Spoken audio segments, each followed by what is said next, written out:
இந்த ஆட்சி வந்ததுக்கு அப்புறமா எங்க எதிர்காலம் தலை நிமிர்ந்து நடக்கும்னு நான் நம்புறேன்பா. அந்த நம்பிக்கையோட இருந்தேன். ஆனா இப்ப அதுல சின்ன ஒரு சந்தேகம்பா. அதனால மக்கள்லாம் என்ன பண்றாங்க, தண்ணி குடிக்கிறதுக்கு பயந்து பயந்து. இப்போ நம்ம தமிழ்நாட்டோட சிஎம் யாரா?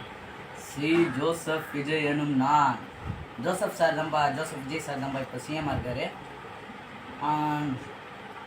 இந்த ஆட்சி வந்ததுக்கு அப்புறமா எங்கள் எதிர்காலம் தலை நிமிர்ந்து நடக்கும்னு நான் நம்புகிறேன்ப்பா. அந்த நம்பிக்கையோடு இருந்தேன். ஆனால் இப்போ அதில் சின்ன ஒரு சந்தேகம்ப்பா. இது நான் ஒரு கதையாக சொல்கிறேன்.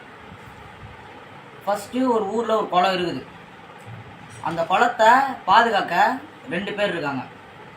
ஆனால் அந்த குளத்துல இருக்க தண்ணி மக்கள் தண்ணி குடிக்கிறதுக்கான தண்ணி அது. ஆனால் அது உள்ள கெட்ட முதலைங்க நிறைய இருக்குது. அதனால் மக்கள்லாம் என்ன பண்ணுறாங்க, தண்ணி குடிக்கிறதுக்கு பயந்து பயந்து, அதாவது காலகாலமாக பயந்து பயந்து எடுத்துன்னு வந்துருக்காங்கப்பா. இதை பார்த்த இன்னொரு தலைவர் என்ன பண்ணுறாரு, புதுசாக ஒரு குளத்தை வெட்டி அதில் நல்ல தண்ணி ஊற்றி மக்களுக்கு நல்ல தண்ணி கொடுக்கணும்னு நினைக்கிறாரு. ஆனால் இந்த முதலைங்களாம் என்ன பண்ணுது, இவர்கிட்ட வந்து ஐயா நான் இதுக்கப்புறம் நல்ல முதலியாக இருப்பேன் ஐயா அப்படின்னு இந்த குளத்துக்குள்ளே சேர்ந்து இந்த குளத்தை நார் அடிச்சுமோன்னு ஒரு பயமாக இருக்குதுப்பா. இது புரியுறவங்களுக்கு புரியும்பா.